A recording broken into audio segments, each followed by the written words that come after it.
పశ్చిమ బెంగాల్లో గత 3 దఫాలుగా అధికారంలో ఉన్నటువంటి మమతా బేగం ఇప్పుడు ఓడిపోయేసరికి 100 చోట్ల ఓట్లు చోరీ జరిగింది అని చెప్తుంది. దానికి రాహుల్ గాంధీ నిజమే, అక్కడ ఓట్లు చోరీ జరిగిన మాట వాస్తవమే, ఎందుకంటే అంతకుముందు కూడా హర్యానా, మహారాష్ట్రలో కూడా జరిగింది, అలాగే ఇప్పుడు అస్సాంలోను, పశ్చిమ బెంగాల్లో కూడా ఓట్లు చోరీ జరిగింది, నేను దానికి ఏకీభవిస్తున్నానంటూ తన ట్విట్టర్లో పోస్ట్ పెట్టాడు రాహుల్ గాంధీ.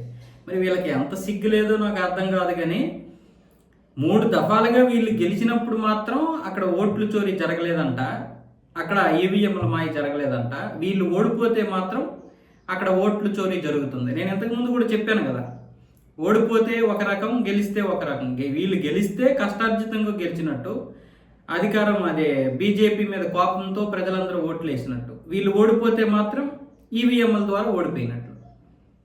మరి వీళ్ళ ఆధ్వర్యంలో కూడా ఈసీ పనిచేసింది కదా, అప్పుడు కూడా ఈవీఎంల ద్వారా కదా వీళ్ళు గెలిచారు.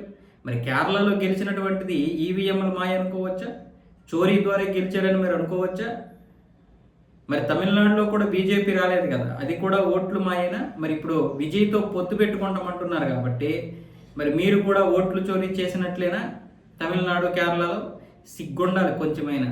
రాహుల్ గాంధీ ఈ విధంగా ఉండబట్టే బీజేపీకి ఢోకా లేకుండా పోతుంది. నిజంగా నువ్వు ఇలాగే ఉన్నాయినా.